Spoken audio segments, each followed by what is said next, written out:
The fragile nature of trust. Once upon a time, in a lively town filled with bustling markets and busy traders, there lived a man named Edward.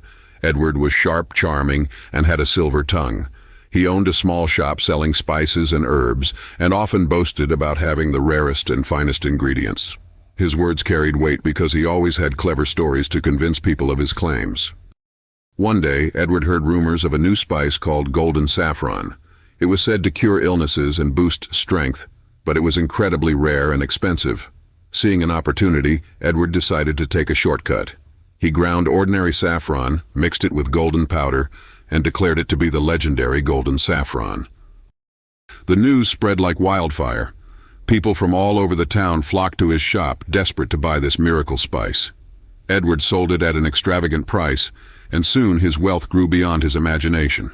When customers didn't see immediate results, Edward simply assured them that it would take time to work. One evening, a wealthy merchant named Richard visited Edward's shop.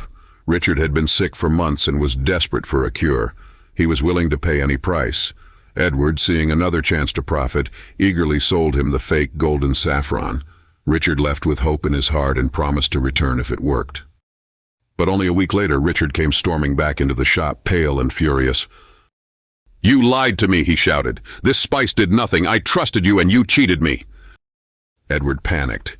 He tried to deny the accusations, but Richard's anger spread through the town like wildfire. Soon, more buyers came forward, accusing Edward of selling fake products. Edward's reputation collapsed overnight. His shop stood empty, and the man who once thrived on trust was left with nothing but regret. Months later, Edward got a second chance. A real shipment of golden saffron arrived in town. He bought it and hoped to rebuild his reputation. This time he advertised it honestly, but the damage had already been done. "Why should we believe you now?" the townspeople said. "You fooled us once. We won't be fooled again." Edward, a charming spice merchant, deceives customers by selling fake golden saffron. No one trusted him anymore. Edward tried to convince them, but it was too late.